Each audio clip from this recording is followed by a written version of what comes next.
అత్యాధునిక ఫీచర్స్ తో best quality cinema చూడండి యూఎస్కే లగ్జరీ హోమ్ సినిమాతో. నమస్కారం. కార్తీక పురాణం 30వ రోజు పారాయణలోకి వచ్చాం. చూస్తూనే 30 రోజులు తిరిగిపోయినాయండి. ఈ 30వ రోజున పారాయణతో పాటుగా పోలీస్ స్వర్గారోహణ కథ కూడా దీంతోనే చెప్పబడుతుంది. 30వ నాడు కూడా మనం చక్కగా దీపారాధన అవి చేసుకుని నీటిలో వదిలిపెట్టడం చాలా విశేషమైన ఫలితాన్ని ఇస్తుందంటారు. దానికి సంబంధించిన కథ వింటాము. ఇది ఒకరోజు ముందే తెలుసుంటే పొద్దున్నే దీపారాధన చేసుకోగలం కదా అని భావించే వాళ్ళందరూ కూడా ఇప్పుడు కూడా చేయొచ్చు, ఈ రాత్రికి కూడా చేయొచ్చు అని తెలుసుకోవచ్చు. మనకేం ఇబ్బంది లేదు, ఈ పూట కూడా చేయొచ్చు అన్నమాట. సూతప్రోక్తమైన విషయాలను వినినటువంటి ఋషులు, ఓ మునిరాజా, రావి చెట్టు ఎందువలన అంటరానిదయ్యింది, అయినప్పటికీ శనివారం నాడు మాత్రం ఎందుకు పూజనీయతని పొందింది అని ప్రశ్నించగా సూత మహాముని ఇలా సమాధానం చెప్తున్నారట. రావి చెట్టు గురించి పూర్వము క్షీరసాగర మథనంలో లభించిన అనేక వస్తువులలో లక్ష్మిని, కౌస్తుభాన్ని శ్రీహరికి సమర్పించి తక్కిన సంపదనంతా దేవతలు తీసుకున్నారు. శ్రీహరి శ్రీదేవిని వివాహం చేసుకోదలిచాడు. అయితే శ్రీదేవి, ఓ నారాయణ, నాకంటే పెద్దది నా అక్కయ్య ఉంది. ఆ జ్యేష్ఠకు పెళ్లి కాకుండా కనిష్టనైన నేను కళ్యాణమాడడం ధర్మం కాదు కదా, ముందు ఆమెకై మనువు సంకల్పించమని కోరిందట. ధర్మబద్ధమైన శ్రీదేవి కోరికను మన్నించినటువంటి విష్ణువు ఉద్దాలకుడనే మునికి జ్యేష్ఠాదేవిని సమర్పించాడు. స్థూలవదన, అశుభ్ర రదన, అరుణ నేత్రి, కఠినగాత్రి, బిరుసు శిరోజాలు కలిగినటువంటి జ్యేష్ఠాదేవిని ఉద్దాలకుడు తన ఆశ్రమానికి తెచ్చుకున్నాడు. నిరంతరము హోమధూమ సుగంధాలతోటి వేదనాదాలతోనూ నిండిన ఆశ్రమాన్ని చూసి ఆ పెద్దమ్మ దుఃఖిస్తూ, ఓ ఉద్దాలక, నాకు ఈ చోటు సరిపడదు. వేదాలు ధ్వనించేది, అతిథి పూజా సత్కారాలు జరిగేది, యజ్ఞయాగాదులు నిర్వహించబడేది అయినటువంటి స్థలాలలో నేను నివసించలేను. అన్యోన్య అనురాగం కలిగినటువంటి భార్యాభర్తలు ఉన్న చోట కానీ, పితృదేవతలు పూజింపబడే చోట కానీ, ఉద్యోగస్థుడు, నీతివేత్త, ధర్మిష్ఠుడు, ప్రేమగా మాట్లాడేవాడు, గురుపూజా దురంధరుడు ఉండే స్థలాల్లో కానీ నేనుండను. ఏ ఇంట్లో అయితే రాత్రింపగళ్ళు భార్యాభర్తలు దెబ్బలాడుకుంటూ ఉంటారో, ఏ ఇంట్లో అతిథులు నిరాశతో ఉసూరుమంటారో, ఎక్కడైతే వృద్ధులకు, మిత్రులకు, సజ్జనులకు అవమానాలు జరుగుతాయో, ఎక్కడైతే దురాచారాలు, పరద్రవ్య పరభార్యాపహరణశీలురైన వాళ్ళు ఉంటారో అలాంటి చోట్ల అయితే నేను ఉంటాను. కళ్ళు తాగేవాళ్ళు, గోహత్యలు చేసేవాళ్ళు, బ్రహ్మహత్యాది పాతక పురుషులు ఎక్కడుంటారో నేను అక్కడ ఉండటానికి ఇష్టపడతాను. ఇలాంటి చోట నేను ఉండలేను నాయనా అని భర్తకి చెప్పిందట. ఆమె మాటలకి వేదవిధుడైన ఉద్దాలకుడు పాపం చాలా నొచ్చుకున్నాడు. ఏం చేయాలి? ఓ జ్యేష్ఠ, నువ్వు కోరినట్టుగానే నీకు తగిన నివాసాన్ని అన్వేషిస్తాను. అంతవరకు నువ్వు ఈ రావి చెట్టు మొదట్లో కదలకుండా కూర్చోమని ఓ రావి చెట్టు మొదట్లో ఆమెను కూర్చోబెట్టి వెళ్ళాడట. భర్తాజ్ఞ ప్రకారం జ్యేష్ఠాదేవి రావి చెట్టు మొదట్లో అలాగే ఉండిపోయింది. ఎన్నాళ్ళకి ఉద్దాలకుడు తిరిగి రాకపోవడంతో పతివిరహాన్ని భరించలేని పెద్దమ్మ పెద్ద పెట్టున ఏడవటం మొదలుపెట్టిందట. ఆమె రోదనలు వైకుంఠంలో ఉన్న నారాయణల చెవులలో పడ్డాయి. లక్ష్మీదేవి తన అక్కగారిని ఊరడించమని విష్ణువుని కోరిందట. విష్ణువు కమలా సమేతుడై జ్యేష్ఠాదేవి ఎదుట ప్రత్యక్షమై ఆమెను ఊరడించి, ఓ జ్యేష్ఠాదేవి, ఈ రావి చెట్టు నా అంశతో కూడుంటుంది కనుక నువ్వు దీని మూలంలోనే స్థిర నివాసం ఏర్పరచుకుని ఉండిపో. ప్రతి ఏటా నిన్ను పూజించే గృహస్థల యందు లక్ష్మి నివసిస్తూ ఉంటుందని చెప్పాడు. ఆ నియమాలతోటే ప్రతి శనివారము రావి చెట్టుకి పూజనీయంగాను, అక్కడ జ్యేష్ఠాదేవిని షోడశోపచార విధిగా అర్చించే స్త్రీల పట్ల శ్రీదేవి అమిత కరుణా కలిత అయి ఉండేటట్టుగాను అనుగ్రహించి ఏర్పరిచాడు శ్రీ మహావిష్ణువు. ఓ ఋషులారా, సత్యభామకు శ్రీకృష్ణుడు చెప్పినట్టుగా నారదుని చేత పృథు చక్రవర్తికి చెప్పబడిన విధంగా నేను మీకు ఈ పద్మపురాణాంతర్గత కార్తీక పురాణాన్ని వినిపించాను. ఎవరైతే ఈ కార్తీక మహాత్మ్యాన్ని చదువుతారో, వింటారో, వినిపిస్తారో వారు సమస్త పాపాల నుండి విడివడి విష్ణు సాయుధ్యాన్ని పొందుతారు అని విసూతుడు చెప్పగా విని సంతోషించిన ఋషులు అక్కడి నుంచి బదరీవన దర్శనాకాంక్షలై ప్రయాణం అయ్యారు. ఈ రోజుతోటి 30వ రోజు పారాయణ సమాప్తమైందండి. దీనికి పోలీస్ స్వర్గారోహణ కథని గురించి చెప్పుకోవాలి. 30వ నాడు అంటే అమావాస్య నాడు పోలీస్ స్వర్గారోహణ చేసిందని, ఆ కథని తప్పకుండా వింటేనే కార్తీక పురాణం విన్న ఫలితం లభిస్తుందని చెప్తారు. ఆ కథ కూడా విందాం. ఆంధ్రదేశంలో పవిత్ర కృష్ణానదీ తీరంలో బాదర అని ఒక గ్రామం ఉండేదట. ఆ గ్రామంలో నివసిస్తున్న అన్ని వర్ణాల వారు సంపన్నులై ఉండేవాళ్ళు. పాడి పంటలు, భోగభాగ్యాలు, సుఖశాంతులు అన్నీ ఉండేవి. గ్రామం సంతోషపూర్ణంగా ఉండేదట. ఆ గ్రామంలో పోతడు అనేటువంటి ఒక రజకుడు ఉండేవాడు. ఆయన భార్య మాలి మహాక్రూరమైన స్వభావం కలిగింది. దాక్షిణ్యం లేనిది, గయ్యాళిదిగా పేరు పొందిందట. వాళ్ళకి 4 అబ్బాయిలు ఉండేవాళ్ళు. ఆ దంపతులు తమ కుమారులు 4కి కూడా తగిన సమయంలో వివాహాలు చేశారు. మొదటి 3 కోడళ్ళు కూడా తమ అత్తగారిలాగానే పొగరుబోతు స్వభావము, మాటకు మాట సమాధానం చెప్పడంతో చెడ్డ పేరు తెచ్చుకున్నారు. అత్తగారితో సమానంగా గయ్యాళితనము, చెడు స్వభావాన్ని కలిగే ఉండేవాళ్ళు. నాలుగో కోడలు పోలి చాలా మృదు స్వభావురాలు, భర్త యందు అనురక్తి కలిగి ఉండేది. ఊరివారి బట్టల మాలిన్యాన్ని పోగొట్టి స్వచ్ఛతని కలిగించే పోతడు మాత్రం తన కుటుంబంలోని దుష్ట స్వభావాన్ని, ఆ స్వభావ ఆడవాళ్లకు ఉండేటువంటి ఈ పద్ధతిని ఏ రకంగానూ పోగొట్టలేని స్థితిలో ఉండేవాడట. దీనికి తోడు వాళ్ళకి నిర్ధనత్వం, డబ్బు లేకపోవడం కూడా వాళ్ళని బాధిస్తూ ఉండేది. ఈ చిన్న కోడలైన పోలిని తన భార్య గుమాలి మిగిలిన కోడళ్ళు దూషించటం, బాధించడం గమనించి నిస్సహాయంగా ఊరుకునేవాడట. అత్తగారైనటువంటి మాలి మిగిలిన కోడళ్లతో కూడా అందరూ కలిసి ఇంటి పనులన్నీ పోలితోటి చేయించేవాళ్ళు. వారు మాట్లాడక పనిచేసేది, ఆమె మీద జాలి పడేవాళ్ళు కాదు. చాడీలు చెప్పి భర్త చేత పోలిని కొట్టించి తిట్టించి కూడా సరదా పడుతూ ఉండేవాళ్ళట. ఈ విధంగా తనను అత్త తోడుకోడళ్ళు అనేక విధంగా తిట్టిస్తున్నప్పటికీ పోలి తన శాంత స్వభావాన్ని విడిచిపెట్టలేదు. దైవభక్తిని, ధర్మకార్యాసక్తిని విడవకుండా కాలం గడుపుతూ ఉండేది. ఇలా ఉండగా కార్తీక మాసం వచ్చిందట. గ్రామంలో వాళ్ళంతా కూడా కార్తీక స్నానాలు చేస్తూ హాయిగా కృష్ణానదికి వెళ్తున్నారు. పొద్దున్నే నదికి వెళ్తారు, స్నానం చేసి వస్తారు. నదిలో స్నానం చేసి తీరంలో దీపాలను వెలిగిస్తూ పూజలు చేసుకునేవాళ్ళట. గ్రామం నుంచి నదీ స్నానానికి, దీపారాధనకి, పూజలకి చాలామంది వెళ్తూ ఉండేవాళ్ళు. అట్లా వెళ్ళిన వాళ్ళలో కొంతమంది నిజంగా భక్తులు ఉంటారు, కొందరేమో తమేం కూడా వాళ్ళలాగా పుణ్యం సంపాదించుకోవాలనే భావంతో ఉండేవాళ్ళు కొంతమంది ఏమో నదీ స్నానం సరదాగా చేయాలనుకునేవాళ్ళు.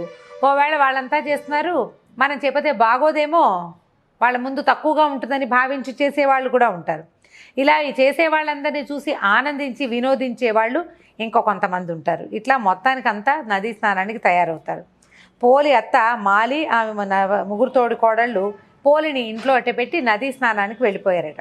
ఇంటి పనంతా పోలికి అప్పచెప్పారు. అయితే నదీ స్నానానికి వెళ్ళి స్నానము, దీపారాధన మొదలైనవి చేసేటప్పుడు పోలి వాళ్ళ దృష్టి స్నానం మీద లేదు, దైవం మీద లేదు, భక్తులు మొదటి నుంచి లేనే లేదు. స్నానం చేసే మిగిలిన వాళ్ళందరితో పాటుగా స్నానాలు చేస్తూ పోలి పాలు తాగేస్తుందేమో, పెరుగు వెన్న మొదలైనవి వృధా చేసేస్తుందేమో, ఎవరికైనా పెట్టేస్తుందేమో, అమ్ముకుని సొమ్ము చేసుకుంటుందేమో, ఇలాంటి భావజాలాలతోటి అనేక విధంగా ఆలోచిస్తూ వాటి గురించి పక్క వాళ్ళతోటి మాట్లాడుతూ, అంటే డిస్కషన్ కూడా పెడుతున్నారనమాట. తమ బుద్ధిని, మనసుని పోలిని ఆడిపోసుకోవటంలోనే నిలిచి అట్టపెట్టారనమాట. శరీరాలు, అవయవాలు నదీ స్నానాన్ని, దీపారాధనని, దైవ దర్శనాన్ని చేస్తున్నాయి, కానీ బుద్ధి మాత్రం వాటి మీద లేదు. వాళ్ళ దృష్టి అంతా పోలి మీదే ఉన్నదట. ఈ విధంగా కార్తీక మాసాన్ని కృష్ణా తీరంలో గడిపేశారు. వాళ్ళు ఇంచుమించు 1 నెల రోజులు నదీ తీరంలోనే ఉన్నారు. ఈ అమ్మాయి ఒకటి ఇంటి దగ్గర ఉండిపోయిందనమాట. వ్రతోద్యాపన కోసం మార్గశిర శుద్ధ పాడ్యమి నాడు కృష్ణా తీరానికి చేరారు. అంటే అమావాస్య కూడా గడిచాక పాడ్యమి నాడు వ్రతోద్యాపన చేస్తున్నారని చెప్తున్నారు. ఇంటనున్న పోలి నిస్సహాయరాలు, అత్తగారికి తోడికోడళ్ళకి సమాధానం కూడా చెప్పలేని స్థితిలో ఉండేది. భర్త కూడా తన తల్లి మాటల్ని, వదిన పలుకుల్ని వినును, నమ్మును, తనను పట్టించుకోడు. నదీ స్నానము, దీపారాధన మొదలైనవి చేయాలని ఉన్నా కూడా ఇంటి బాధ్యతకి బంధితురాలై ఉన్నటువంటి పోలి ఏం చేయను, తన దైవకార్య, ధర్మకార్యాసక్తిని మనసులోనే దాచుకునుందట. అత్త తోడుకోడలకి సమాధానం చెప్పలేదు. సాటి జీవిగా కూడా తనని పట్టించుకొని వాళ్ళకి ఏం చెప్తుంది? నేను కూడా దీపం పెట్టుకుంటా, నేను కూడా స్నానానికి వెళ్తా లాంటివి చెప్పలేకపోయింది, మాట్లాడకుండా ఊరుకుందట.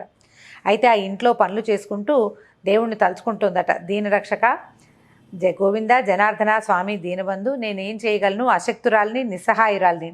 నా అత్త తోడుకోడళ్ళు నన్ను విడిచి నదీ తీరానికి ఎగి స్నాన దీపారాధన మున్నగువి చేయగలుగుతున్నారు. వాళ్ళ వల్లే నాకు కూడా పుణ్యం సంపాదించుకోవాలనుంది, భగవంతుని పూజించుకోవాలని ఉంది. నేనేమి చేయలేకపోతున్నాను. పవిత్ర నదీ స్నానం లేదు, స్ఫూర్తినిచ్చే దీపారాధన లేదు, మనసుకు ప్రశాంతతనిచ్చే దైవ దర్శనము, పూజ, పురాణ శ్రవణము అవి అసలు లేవు. ఏం చేయాలి? నాకు ఎట్లాంటి గతి కలుగుతుందో, నేను ఎంత దురదృష్టవంతురాలనో కదా అని పరిపరి విధాలుగా భగవంతుణ్ణి తలుస్తూ ప్రార్థిస్తూ ఉండేదట. ఇట్లా భగవంతుణ్ణి మనసులో ధ్యానం చేస్తూ తన పరిస్థితికి లోబడినటువంటి పోలి ఇంట్లోనే పొంతలో ఉన్న నీళ్లతో స్నానం చేసింది. చినిగిన వస్త్రాన్ని ధరించిన ఆమె తాను ధరించిన జీర్ణ వస్త్రం యొక్క అంచును చించి ఒత్తిగా చేసింది. దాన్ని ఒక పాత్రలో పెట్టి కవ్వానికి అంటిన కొద్దిపాటి వెన్నను తీసి ఆ పాత్ర యందుంచి దీపాన్ని వెలిగించి, స్వామి పుండరీకాక్ష గోవింద జనార్దన అనాథరక్షక దీనబంధో దయ చూపించు, నేను అశక్తురాల్ని, నాపై అనుగ్రహాన్ని ఉంచమని ప్రార్థిస్తూ దీపారాధన చేసిందట. ఇట్లా దీనావస్థలో ఉన్న పోలిని వైకుంఠంలో ఉన్న దయాసముద్రుడైనటువంటి మహావిష్ణువు గమనించాడట. ఆమె మీద చాలా జాలిగొని ఆపేక్ష కలిగి ద్వారపాలకుడైన సుశీలుడనే వాడిని పిలిచి, పోయి నువ్వు సగౌరవంగా పోలిని తీసుకురమ్మని, విమానాన్ని ఎక్కించి తీసుకురమ్మని ఆజ్ఞాపించాడట. సుశీలుడనే ఆ విష్ణు పార్షదుడు పోలి ఉన్న చోటికి బంగారపు విమానంతో వచ్చి, ఓ సాధ్వి, మంచి నడవడిక కలిగిన ఉత్తమరాల, నిన్ను ఈ శరీరంతోటే వైకుంఠానికి తీసుకురమని మహావిష్ణువు ఆజ్ఞాపించాడు. కాబట్టి వెంటనే వచ్చి విమానాన్ని ఎక్కమని త్వరపెట్టాడట. ఆమెను విమానం మీద ఎక్కించుకున్నాడు. అప్పుడే వ్రతోద్యాపనం చేసి వెనక్కి వస్తున్నారు పోలి యొక్క అత్త మాలి, ఆమె తోడుకోడళ్ళు. వాళ్ళంతా వస్తూ జరిగింది తెలుసుకుని తాను వైకుంఠం చేరాలని తలచి విమానంతో ఎగరబో పోలి పాదాలని పట్టుకున్నారు. పెద్ద కోడలు తన అత్త మాలి పాదాలని పట్టుకుంది. చిన్న కోడలు పెద్ద కోడలి పాదాలు, మూడో కోడలు రెండో కోడలి పాదాలు పట్టుకుంది. వీళ్ళందరూ ఎగిరి వెళ్తున్నారు. ఈ విధంగా వైకుంఠానికి విమానంలో పోతున్నటువంటి పోలి పాదాలు పట్టుకున్నటువంటి అత్త, ఆమె యొక్క పాదాలు పట్టుకున్నటువంటి ముగ్గురు కోడళ్ళు వరుసగా ఒకళ్ళ వెనకాల ఒకళ్ళు గాల్లో వేళ్లాడుతూ పైకి వెళ్తుంటే ఒక విచిత్రమైన దృశ్యాన్ని కల్పించారు. వైకుంఠ విమానాన్ని నడిపించే సుశీలుడు వీళ్ళని చూశాడు అతను. వాళ్ళు పోలిని పెట్టిన ఎన్ని రకరకాల బాధలు, ఆమెని పూజ కూడా చేసుకోనివ్వకుండా నిర్బంధించిన వారి పద్ధతుల్ని జ్ఞాపకం చేసుకున్నాడట. శ్రీ మహావిష్ణువు మాటల్ని, పోలిపై ఆయనకి కలిగినటువంటి దయను గమనించాడు. వీళ్ళు మంచివాళ్ళు కాదు, పోలిని చూసి అసూయపడి ఆమెను బహువిధాలుగా బాధించారు. వీళ్ళు దుష్టులు. నదీ స్నానము, దీపారాధన, దైవ దర్శనము, పూజ, పురాణ శ్రవణము మొన్న వాటిలలో పాల్గొన్నా కూడా వీళ్ళ మనసు అక్కడ లేదు. మనసులో పోలిని దూషిస్తూ పాలు, పెరుగు, నెయ్యి మొదలగు ఇంటి విషయాల మీదే తలుచుకుంటూ ఉన్నారు.